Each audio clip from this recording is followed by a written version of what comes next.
Good morning everyone, welcome back to my channel. আশা করি সবাই ভালো আছেন, আমরাও ভালো আছি। এখন ঘড়িতে বাজে প্রায় 7টা মতো। সকালবেলা ঘুম থেকে উঠেই চলে এসেছি বাগানে। আস্তে আস্তে তো এবার সামার ফুরিয়ে আসছে, তাই কিছু কিছু কাজ করতে না থাকলে শেষ হবে না। কারণ শীত আসার আগে অনেক কিছু আমাদের প্রিকশন নিতে হয়। তো সেই জন্যই সকালবেলা ঘুম থেকে উঠে সোজা চলে এসেছি বাগানে। আমরা এই বাড়িটাতে এসেছি এই অগাস্টের শেষে, প্রায় 3 বছর পূর্ণ হবে। এই 3 বছর ধরে আমরা টুকটাক করে ল্যান্ডস্কেপিংয়ের কাজ করেছি। যেহেতু আমরা লোক দিয়ে করাইনি, নিজেরাই করেছি, তাই অনেক দিন লেগে যাচ্ছে। আগের বছর সব থেকে বেশি কাজ হয়েছে। তার মধ্যে বাড়ির চারপাশ খুঁড়ে তার চারপাশে উইড প্রোটেক্টর দিয়ে এজিং করে তার উপর পাথর ফেলা, এই কাজটা ছিল সব থেকে বড়। এটার মধ্যে কিছুটা আমরা করেছি, আবার কিছুটা লোক দিয়ে করিয়েছি, কারণ পাথর ফেলাটা আমাদের করা সম্ভব না, ভীষণ ভারী কাজ এটা। সেই জন্য এটা লোক দিয়ে করিয়েছি। তবে বাকি যেটুকু টুকটাক কাজ ছিল সেগুলো আমরা সব নিজেরা করেছি, তাই এত টাইম লেগে গেছে। তবে সেই সব কাজের মধ্যে আরও কিছু কাজ বাকি আছে, যেমন এই জায়গাটা গত বছরই আমরা খুঁড়ে রেখেছিলাম গাছ লাগাবো বলে, কিন্তু সব জায়গাটায় গাছ লাগাতে পারিনি। তাই প্রচুর এখানে উইড, তারপরে আগাছা বেরিয়ে গেছে, ঘাস এসব আবার বেরিয়ে গেছে। দেখতেও খুব খারাপ লাগছিল। তাই ভাবলাম এই জায়গাটা আবার নতুন করে খুঁড়ে পরিষ্কার করে এখানটা তাড়াতাড়ি উইড প্রোটেক্টর দিয়ে দিই। এই রকম উইড প্রোটেক্টর দিয়ে দিলে, তার উপরে মাল্চ ফেলে দিলে আর কিন্তু কোনো আগাছা বেরোবে না। অবশ্য যেখানটা গাছ লাগানো আছে সেই জায়গাটায় কিন্তু ফাঁকা থাকবে, গাছগুলো আবার পরের বছর বেরোতে পারবে। এখানে আমি যেই গাছগুলো লাগিয়েছি সাধারণত সবই এখানে পেরিনিয়াল, প্রতি বছর এখান থেকে আবার নতুন করে গাছগুলো বেরোবে। শীতে অবশ্যই সব মরে যায়, আবার নতুন করে গ্রীষ্মতে বেরোয়। এত বছর অ্যাপার্টমেন্টে থেকে এসেছি, কখনো এইসব কাজ করতে হয়নি। যেমন টুকটাক রান্না করতাম, বাজার যেতাম, ঘর গোছাতাম, ব্যাস এইটুকুই। কিন্তু নতুন বাড়িতে আসার পর না অনেক কিছু কাজ শিখেছি। আমার বেশ ভালোই লাগে। একটু খাটনি হয় ঠিকই, কিন্তু বেশ ভালো লাগে। অনেক কিছু শিখতে পারি, যেগুলো জানি না সেগুলো অনেক সময় ইউটিউব, গুগল দেখে দেখে করি। কারণ এখানে তো জানেনই ম্যান পাওয়ার কস্ট এত বেশি যে এখানে সব কিছু লোক দিয়ে করানো সম্ভব না, প্রচুর টাকা নেয়। এই কাজটাই ধরুন, এটা যে আমরা করে নিলাম, এটা করতে ম্যাক্সিমাম লেগেছে আমার 1 ঘন্টা। এটাই যদি লোক দিয়ে করাতাম এখন $300-400 তো নিতই। তাই ভাবি যে এই সব কাজগুলো যদি নিজেরা শিখে নিতে পারি বা নিজেরা করতে পারি, তাহলে আর লোকের দরকার নেই। তবে ওই আর কি, একটু খাটনি হয়, অল্প অল্প করে কাজ করি যাতে খুব বেশি পরিশ্রম না হয়ে যায়। এই জায়গাটা খুব একটা বড় না, আর যেই কাজটা করছি সেটাও খুব একটা কঠিন না। এর আগেও করেছি, তাই শিখে গেছি, তাই খুব একটা অসুবিধা হয় না। এটার আরও অনেক কাজ বাকি আছে। উইড প্রোটেক্টর দেওয়ার পরে যে এগুলো পিন দিয়ে আটকাতে হয়, তারপরে এটার একটা এজিং করতে হয়। সব তো আর একদিনে হয় না, ওই একদিনে করতে পারি না, আরও কাজ আছে, ঘরের কাজ আছে। তাই এখানে আজকে উইড প্রোটেক্টরটাকে পিন দিয়ে আটকে রেখে দেবো। বিকেলবেলা বা আগামীকাল গোলককে নিয়ে এটার যে এজিংটা করে সেটা করব, তখনও আপনাদের সাথে শেয়ার করব যে কিভাবে এজিং করি। খুব রোদ উঠে গেছে, তাই একটা টুপি পরে এলাম, খুব মাথাটা গরম হয়ে যাচ্ছে। আসলে বিকেলেও করতে পারি কিন্তু এখন যেহেতু অগাস্ট মাস পড়ে গেছে, তাই এখন অগাস্টে দিনটাও এখন কমে গেছে অনেকটা। তাই শুধুমাত্র বিকেলেই পুরো কাজটা হয় না, একটুখানি সকালবেলায় না করে রাখলে বিকেলে পুরোটা কমপ্লিট হয় না। তাই সকালবেলায় ঘুম থেকে উঠেই আজকে চলে এসেছি বাগানে, যে ভাবলাম অন্তত উইড প্রোটেক্টরটা দিয়ে রাখি, কারণ এজিংটা করতে একটু টাইম লাগে। একদিকে ব্যাকগ্রাউন্ডে আমার মিউজিক চলছে, আর ওই মিউজিক শুনতে শুনতে আমি আমার কাজ করতে থাকি। বেশ ভালো লাগে জানেন, খুব একটা মোনোটোনাস লাগে না। অনেক সময় দেখবেন কাজ করতে করতে মনে হয় আর ভাল লাগছে না, কখন শেষ হবে। কিন্তু এরকম কোনো মিউজিক যদি চালিয়ে দিয়ে বা কোনো পছন্দ মতো গান চালিয়ে দিয়ে কাজ করি, দেখেছি কাজটা করতেও বেশ ভালো লাগে। আর কিছুদিন পরেই হচ্ছে জন্মাষ্টমী, আর জন্মাষ্টমী থেকেই দেখবেন আমাদের ফেস্টিভ্যালগুলো শুরু হয়ে যায়। আর এখানে ফেস্টিভ্যাল আসা মানেই আমাদের কিন্তু এখানে শীত চলে আসে, দুর্গাপুজোর আগে ভালো মতো শীত পড়ে যায়। যে বছর অক্টোবরে দুর্গাপুজো থাকে, অনেক সময় তো একবার স্নো হয়ে যায়। তাই এই সব কাজগুলো আমি টুকটাক করে করতে থাকি, যাতে ফেস্টিভ্যালের সময় একটু বিজি হয়ে যাই ওই দিকে, তখন কিন্তু আর এই কাজগুলো হয় না। এই দেখুন, সমস্তটা আমি কমপ্লিট করে দিয়েছি, শুধু যেখানে গাছগুলো আছে সেই জায়গাটুকু ফাঁকা রেখেছি। চলুন, সকাল সকাল অনেকটাই বাগানের কাজ এগিয়ে নিলাম, এবারে ঘরের কাজও তো করতে হবে। ঘরের রান্নাটাও ভাবছি করে নিই তাড়াতাড়ি, তারপরে একেবারে স্নান করতে যাব। তাই চলে এসেছি সোজা কিচেনে। আজকে একটু বানাবো পনির রেজালা। তাই এখানে দেখুন, প্যানে তেল নিয়ে নিয়েছি। তার মধ্যে প্রথমেই এই যে পনিরের কিউবগুলো ছিল, এগুলোকে হালকা করে ভেজে নেব, খুব বেশি ভাজবো না, জাস্ট হালকা করে ভেজে গরম একটু ওয়ার্ম ওয়াটারে এগুলোকে ভিজিয়ে রাখবো যাতে পনিরটা নরম থাকে। আজকে যে পনির রেজালাটা বানাচ্ছি এটা বানাবো একদম নিরামিষ এই পনির রেজালাটা খেতে কিন্তু দারুণ লাগে, মনেই হয় না যে এর মধ্যে কোনো পেঁয়াজ রসুন নেই। এখানে দেখুন পনিরটা ভাজা হয়ে গেছে, এবারে এটা গরম একটু মানে হালকা গরম জলে এটাকে ভিজিয়ে রাখছি। যেহেতু ভেজেছি পনিরটা ভাজার পর দেখবেন যে কোনো পনির একটু রাবারের মতো হয়ে যায়, তাই এটা জলে ভিজিয়ে রাখলে একটু নরম থাকে। প্যানে আবার তেল দিয়ে দিয়েছি, তেলে দিয়েছি দারচিনি, এলাচ আর একটা তেজপাতা, আর দিয়ে দিলাম বেশ অনেকটা আদা বাটা, এই 1 টেবিল স্পুনের মতো। আদাটাকে এবার ভালো করে তেলের মধ্যে ভেজে নেব, খুব বেশি ভাজবো না তাহলে আবার তেতো হয়ে যাবে। এবার এখানে একটা পেস্ট বানিয়ে রেখেছিলাম, এর মধ্যে আছে কাজু, একটুখানি পোস্ত আর একটু চারমগজ, তিনটাকে ভালো করে জলে ভিজিয়ে রেখেছিলাম। তারপরে এটা পেস্ট বানিয়ে নিলাম, দিয়ে এটা এই তেলের মধ্যে দিয়ে দিলাম, মানে আদাটা ভেজে নেবার পর। এরপরে এর মধ্যে কিছু স্পাইস দেবো, তার মধ্যে আছে অল্প একটু জিরে গুঁড়ো, একটু সামান্য দেবো ধনে গুঁড়ো, আর দেবো কাশ্মীরি লঙ্কার গুঁড়ো। যেহেতু এটার মধ্যে কোনো হলুদ ইউজ করব না, তাই একটু কাশ্মীরি লঙ্কার গুঁড়ো দিচ্ছি যাতে রঙটা একটা সুন্দর রঙ আসে। এটাকে খুব ভালোভাবে মিক্স করে নিচ্ছি আর ভালোভাবে নাড়তে হবে, আর যেহেতু এটাতে কাজু আছে তাই এটা প্যানে লেগে যাবার সম্ভাবনা আছে, তখন আঁচটাকে একটু কমিয়ে দিতে হবে। আর এটা নাড়তে নাড়তে দেখবেন যেহেতু লেগে যায়, তাই অল্প অল্প যেই পনিরের জলটা আছে সেটা দিতে পারেন যাতে এটা প্যানে লেগে না পুড়ে যায়। এরপরে এর মধ্যে অ্যাড করে দিলাম পরিমাণ মতো নুন আর মিষ্টি, দিয়ে এটাকে আবার একটু ভালোভাবে নাড়তে থাকবো, কারণ এটা ভালোভাবে না কুক হলে এটা কিন্তু খেতে ভালো লাগবে না। এবার একটু ঢাকা দিয়ে দিলাম যাতে এর থেকে একটু তেল বেরিয়ে আসে। পুরোটাই করছি কিন্তু খুব লো হিটে, এটা কিন্তু হিট একদম বেশি বাড়ানো যাবে না, তাহলেই কিন্তু কাজুটা পুড়ে যাবে। এরপরে যখন তেল ছেড়ে দিয়েছে তখন এর মধ্যে অ্যাড করে দিলাম যে পনিরগুলো ভেজে রেখেছিলাম। এবার পনিরের সাথে এই গ্রেভিটা মানে মশলাটাকে ভালো করে মিক্স করে নেব। পনিরটা অ্যাড করার পর এটা মশলার সাথে ভালো করে মিক্স করে নেবার পর আবার একটু ঢাকা দিয়ে দেবো। তারপরে আবার একটু তেল ছেড়ে বেরিয়ে এলে এটাকে আবার একটু ভালো করে মিক্স করে নেবার পর এর মধ্যে অ্যাড করে দেব প্রায় হাফ কাপের মতো দইটাকে অবশ্যই আমি খুব ভালোভাবে একটু জল দিয়ে ভালো করে ফেটিয়ে রেখেছিলাম যাতে এটা দেবার সাথে সাথে না কেটে যায়, মানে সেই ছিটে ছিটে হয়ে যায় সেটা যাতে না হয়ে যায়। তো সেই জন্য খুব ভালোভাবে ফেটিয়ে নিতে হবে দইটাকে, দইয়ের সাথে এটাকে ভালোভাবে মিক্স করে নিতে হবে। তবে আমি বারবার বলছি এই রান্নাটা পুরোটাই কিন্তু খুব লো ফ্লেমে করতে হয় এবং ঢাকা দিয়ে দিয়ে করতে হয়। সেই জন্যই যে কোনো রান্না যেগুলো খুব লো ফ্লেমে করি আমরা, সেগুলো একটু ঢাকা দিয়ে দিয়ে করলে দেখবেন জিনিসটা খুব ভালো কুক হয়।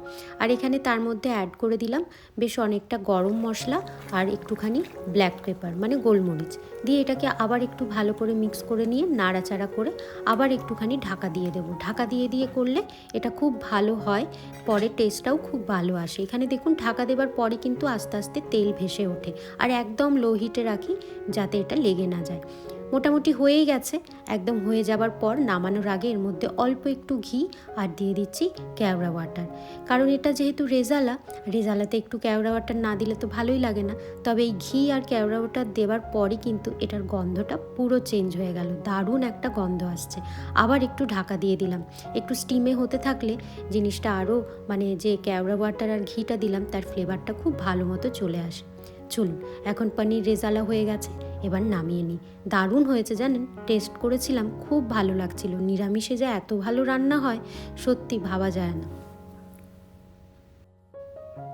বিকেল হয়ে গেছে, বিকেলবেলা গোলক সোজা চলে গেছিলো মেনার্টস থেকে এই পেভার্সগুলো কিনে আনলো।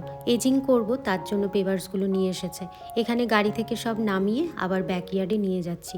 এই কাজগুলোও না খুব শক্ত, সত্যি কথা। ওখানে এজিং করা বা পেভার্স বসানোর থেকে এই বয়ে বয়ে নিয়ে যাওয়াটা একটা বিশাল কষ্টকর কাজ, কারণ এত ভারী হয় বারবার এগুলোকে বয়ে বয়ে এতটা নিয়ে যাওয়া।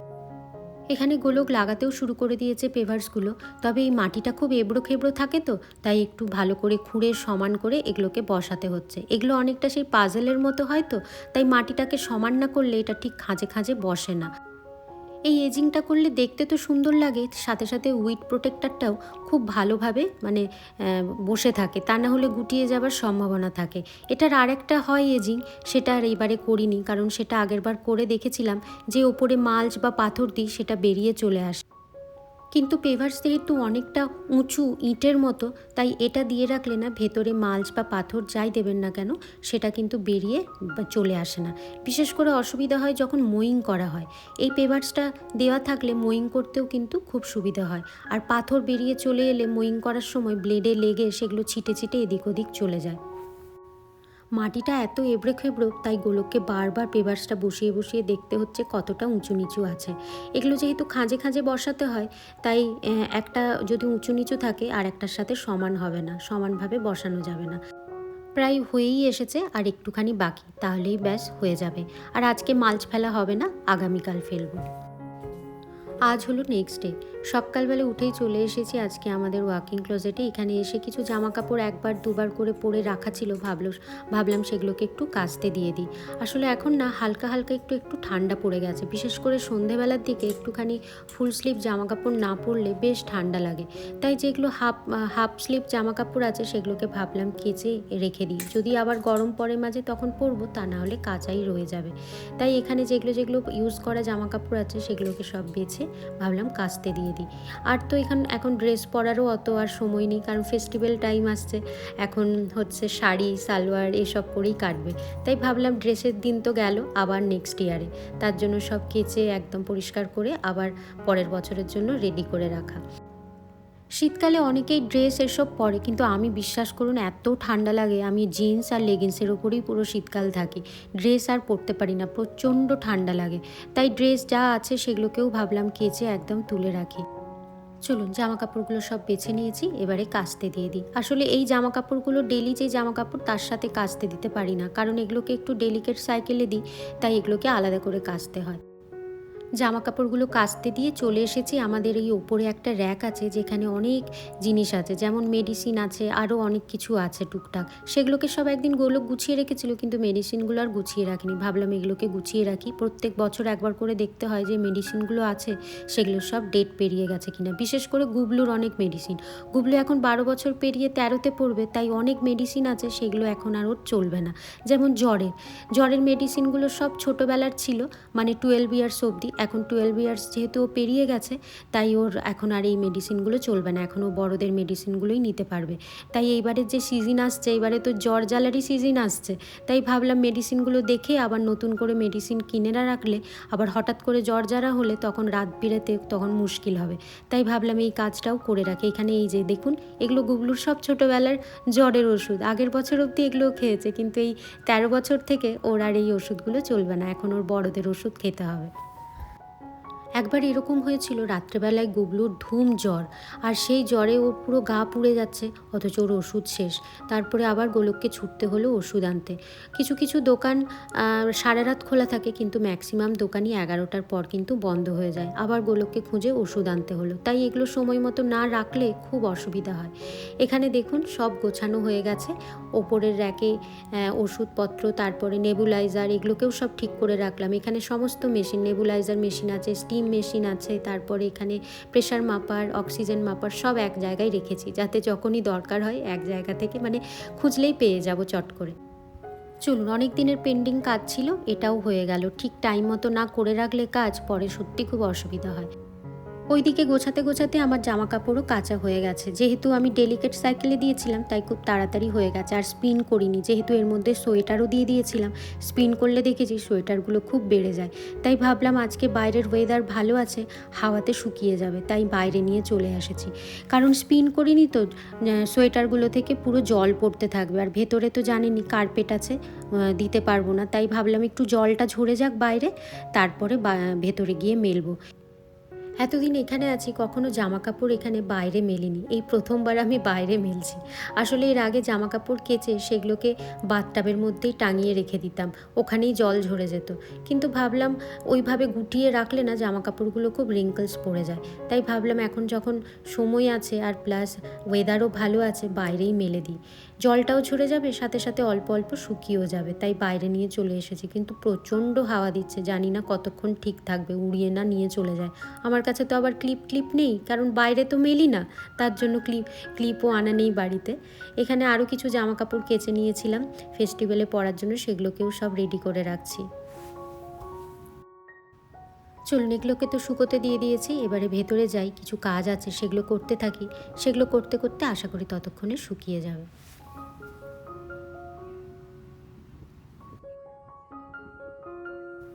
আর তো হাতে গোনা কয়েকটা দিন, চলে আসবে তারপর জন্মাষ্টমী। জন্মাষ্টমী আসা মানেই তারপরে গণেশ চতুর্থী, তারপরেই দুর্গাপুজো। একের পর এক আমাদের ফেস্টিভ্যাল এবার লেগেই থাকবে। তো প্রত্যেক বছরই আমি ঘর তো পরিষ্কার করি, কিন্তু সাথে সাথে এই কিচেনটাও পুরো পরিষ্কার করি। মানে বছরে একবার আমি কিচেনটা পরিষ্কার করি। আর ঘর তো সারা বছর ধরেই টুকটাক টুকটাক করে কিছু না কিছু পরিষ্কার করতেই থাকি, কিন্তু কিচেনটা বছরে একবারই করি। তাই ভাবলাম ফ্রিজ দিয়েই শুরু করি। ফ্রিজটাও খুব নোংরা হয়েছে, সাথে সাথে আজকে বিকেলে বাজারও যাব। ভাবলাম বাজার থেকে নতুন সবজিপত্র আনার আগে এখানে আগে ফ্রিজটা ক্লিন করে রাখি। ফ্রিজের মধ্যে যেসব লাইনারগুলো পাতা ছিল সেগুলোকে বের করে ভালো করে পরিষ্কার করে নিলাম। লাইনারগুলো পেতে রাখলে দেখেছি ফ্রিজের র্যাকগুলো খুব একটা স্ক্র্যাচও পড়ে না, আর পরিষ্কারও থাকে। একটু জাস্ট জল দিয়ে বা যে কোনো ক্লিনার দিয়ে মুছে নিলে কিন্তু সুন্দর মোছা হয়ে যায়। আর আমি ফ্রিজকে একেবারে সব খালি করে তারপরে পরিষ্কার করি না, এক একটা র্যাক খালি করি, পরিষ্কার করি, আবার সেগুলোকে গুছিয়ে রাখি, আবার একটা অন্য র্যাক পরিষ্কার করতে থাকি। এই রকম করি, তাতে আমার সুবিধে হয়। তা না হলে একসাথে সব বের করে নিলে কোথায় কোনটা ছিল আর মনে থাকে না। এখানে প্রথম মাঝের র্যাকটা করে নিলাম, এটা সব থেকে বেশি নোংরা ছিল, তারপরেই নিচের র্যাকটা করছি। ছোটবেলা থেকেই দেখে এসেছি মাকে এই ভাদ্র মাস এলেই রান্নাঘর পরিষ্কার করতো। রান্নাঘরের সমস্ত কিছু বের করে তার সব পরিষ্কার করে ভালো করে তারপরে আবার সব গুছিয়ে রাখতো। আসলে দেখবেন এই গ্রীষ্মকালটা আর বর্ষাকালটায় আমাদের ঘরে এত মাকড়সা ঝুল হয়ে যায়, সেগুলোকে না এই শীত আসার আগে ভালো করে পরিষ্কার করে নিতে হয়।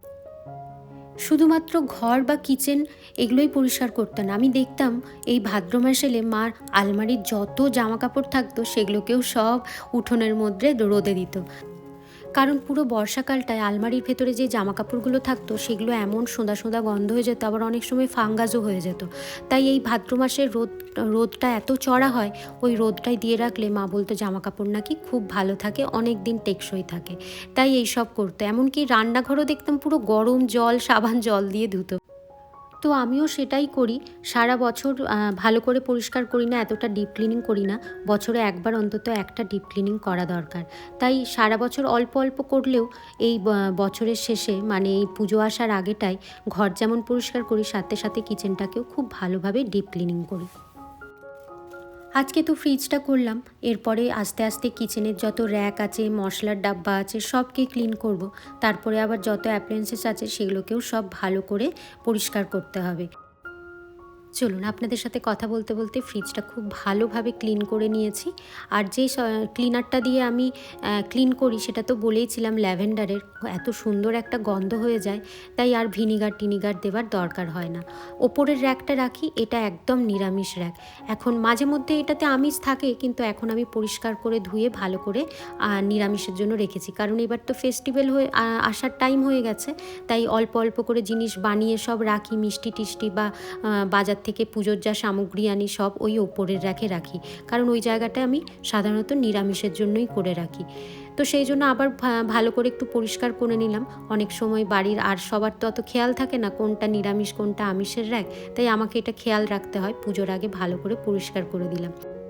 ওপরের র্যাকে সাধারণত দুধ, দই, এই টাইপের বা মিষ্টি এইসব রাখি। আর এখানে দেখুন এই বাস্কেটগুলো, মানে সবজি বাস্কেটগুলোকেও, যেগুলো সবজি নষ্ট হয়ে গেছে বা শুকিয়ে গেছে সেগুলোকে ফেলে ভালো করে আবার গুছিয়ে রাখলাম। ওই যে বললাম আজকে আবার বাজার যাব, তাই ভালো করে আরও ক্লিন করে নিলাম যাতে এসে রাখতে সুবিধে হয়। ফ্রিজটা পরিষ্কার করতে করতেই বুঝতে পারছিলাম বাইরে প্রচণ্ড ঝোড়ো হাওয়া দিচ্ছে। তারপরেই এসে দেখছি সব জামা কাপড় উল্টে পড়ে গেছে, মানে র্যাকটা, যে ড্রাইং র্যাকটাও পড়ে গেছে। আর জামা কাপড়গুলো দেখুন, বলেছিলাম না উড়ে যাবে। অনেকটাই জল ঝরে গেছে, ভাবলাম আর বাইরে রেখে কাজ নেই, ভেতরে নিয়ে চলে যাই। তো চলুন, আজকের মতো ব্লগটা তাহলে এখানেই শেষ করি। আপনারা সবাই খুব খুব ভালো থাকবেন, সুস্থ থাকবেন। দেখা হবে আবার একটা পরের ব্লগে। আর আমার ব্লগটা ভালো লাগলে অবশ্যই একটা লাইক, শেয়ার আর কমেন্ট করে দেবেন। যারা নতুন বন্ধু তারা কিন্তু অবশ্যই সাবস্ক্রাইব করে দেবেন। আজকের মতো বাই বাই।